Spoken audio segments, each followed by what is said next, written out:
Сайн Улаанбаатар хөтөлбөртөө хамт байгаа үзэгчдээ энэ өдрийн мэндийг хүргэе. UB Advocates-ийн хуульч өмгөөлөгч Урангой байна. Та бүхэнд өнөөдөр үйлдвэрлэлийн осолтой холбоотой ажил олгогчийн үүргийн талаар тайлбар мэдээлэл зөвлөмжийг хүргэхийг зорж байна. За, ажил олгогч нь хөдөлмөрийн аюулгүй байдал эрүүл ахуйн тухай хууль болон хөдөлмөрийн тухай хуулиар ажилтныг эрүүл аюулгүй орчинд ажиллах нөхцөл боломжоор хангах ёстой. Түүнчлэн тухайн хөдөлмөр аюулгүй байдал эрүүл ахуйн орчин нөхцлөөр хангаагүй тохиолдолд хуулийн хариуцлага хүлээхээр хуульд заасан байгаа. Дан ганц ажилтны буруутай үйл ажиллагаагаас болоод энэхүү осол болдог зүйл биш. Ер нь үйлдвэрлэлийн ослыг судлан бүртгэх, тогтоох акт дээр хэрвээ үйлдвэрлэлийн осол тооцно гэж үздсэн бол энэ тухайн байгууллагын хөдөлмөрийн аюулгүй байдал болон дотоод журам аюулгүй байдлын зааварчилгаа, тэгээ тухайн хэрвээ уул уурхайн компани бол уул уурхайн орчин тухайн дотоод хөдөлмөрлөх орчны аюулгүй байдлын дүрм, журам, заавар, зааварчилгаа бүгдтэй холбоотой байдаг. Тийм учраас хэрвээ үйлдвэрлэлийн осол тооцно гэсэн бол ажил олгогч үүнтэй холбоотой хохирол, хор уршиг, үр дагаврыг хариуцах нөхцөл үүсдэг. Мөн ганцхан энэ нь ажилтны буруутай үйл ажиллагаагийн зөвхөн эмчилгээний зардал ажил олгогчоос аваад үлдэх буус үйлдвэрлэлийн осол тооцох бол тухайн ажил олгогчоос учирсан хохирол, эмчилгээний зардал нөхөн төлбөрийг хуулийн дагуу хуулийн байгууллагаар дамжуулан үүнийгээ нэхэмжлэх эрхтэй байдаг. За мөн үүнээс гадна ажил олгогч нь ажилтныг эрүүл мэндийн даатгалд хамруулахаас гадна эрүүл мэндийн үзлэгт хамруулах, мөн нэг бүрийн хамгаалах аюулгүй хэрэгслээр хангах үүрэгтэй. Энэхүү хангахтай холбоотой зардлыг хөдөлмөрийн аюулгүй байдлын эрүүл ахуйн тухай хууль болон бусад хууль тогтоомжоор тогтоосон байдаг.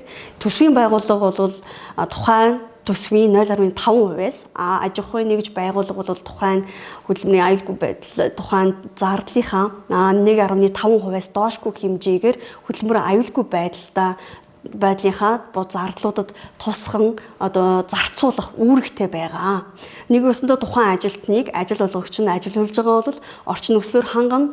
Дээрээс нь нэг бүрийн хамгаалах хэрэгсэл, аюулгүй байдалтай холбоотой зааварчилгаа бүхий тэр зардлыг заавал тусгасан, ерөнхийдөө заавал гарах ёстой зардлуудыг ер нь хуульчилж зааж өгсөн байдаг. За мөн ажилтны амнаас эрүүл мэнд хохирох тохиолдолд ажил олгогч нь тухайн орчин нөхцөлийг бүрдүүлсэн эсвэл бүрдүүлэх ёстой үүргээ биелүүлээгүй бол хариуцлага хүлээнэ гэдэг талаар би та бүхэнд өмнө хэлсэн. Мөн үүнээс гадна тухайн иргэн үйлдвэрлэлийн осолд өртсөн тохиолдолд нэн даруй мэдэгдэх үүрэгтэй байдаг. Тэр нь зөвхөн ажил олгогч мэдэгдэх ёстой биш. Тухайн иргэн хамт ажиллагч тухайн ослыг харсан иргэн хүн бүрийн үүрэг байдаг.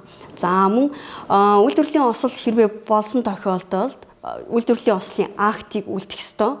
Актыг үлдэн судлан бүртгэж тогтоож энэхүү актыг тухайн орон нутаг болон тухайн дүүргийн хөдөлмөрийн улсын байц саагчид мэдэгдэж актыгаа хөргүүлэх үүргийг хүлээсэн байдаг. Мөн нэг чухал асуудал нь иргэн нь буюу ажилтан нь өөрийн хөдөлмөрийн аюулгүй байдалтай холбоотой амь нас болон эрүүл мэндэд нь хохирол учруулах нөхцөл байдал, эрсдэлтэй нөхцөл байдал байгаа тохиолдолд ажил үүргийг гүйцэтгэхээс татгалзах эрхтэй гэж заасан байгаа. Мөн ажилтан нь нөгөө талаараа эрүүл мэнд амь насанд нь эрсдэлтэй нөхцөл байдал заавал ажил үүрэг гүйцэтгэхийг шаардах ёсгүй байгаа. Мөн энэ зөвхөн ажил үүрэгч ажилтан хоёрын хооронд бус өөрийн таны хамт ажиллагчдад эрсдэлтэй нөхцөл байдал бий болсон тохиолдолд та мөн энэ талаар мэдэгдэх, мэдээлэх, ажил үүрэг гүйцэтгүүлэхтэй холбоотойгоор хөдөлмөр аюулгүй байдлын шаардлага тавьж тухайн ажил үүргийг гүйцэтгэхгүй байх эрх бол та бүхэнд байдаг шүү. За мөн энэ хөдөлмөрийн аюулгүй байдалтай холбоотой ажил олгогчийн үүргээс гадна хөдөлмөр аюулгүй байдал эрүүл ахуйн асуудлыг хариуцсан мэргэжилтэн тухайн байгууллагын мэргэжилтэн маш их чухал үүрэгтэй байдаг. Тухайн ер нь дийлэнх үйлдвэрлэлийн осол, гэмтэл гарсан шалтгаан нөхцөл нь нэг талаас ажилтан хөдөлмөрийн аюулгүй байдлыг мөрдөөгүй бол нөгөө талаас Хөдөлмөрийн аюулгүй байдал хариуцсан ажилтан хөдөлмөрийн аюулгүй байдлын зааварчилгаа, дүрм, журамыг сахин мөрдүүлэх шаардлага тавиагүйтэй холбоотой байдаг. Тийм учраас та бүхэн хууль заасан үүргээ биелүүлж хөдөлмөрийн ажил олгогч нь хөдөлмөрийн аюулгүй байдлыг хангасан эрүүл аюулгүй орчныг бүрдүүлэх нь байна. Хөдөлмөрийн аюулгүй байдлыг хариуцсан мэрэгжилт нь шаардлага тавих нь байна. Ажилтан тухайн тавьж байгаа шаардлагыг биелүүлж ажиллах нь маш чухал. UB Advocates хуулийн фирмийн хуульч Урангоо та бүхэнд үйлдвэрлэлийн осол дээрх ажил олгогчийн үүргийн талаар ерөнхий ойлголтыг өглөө.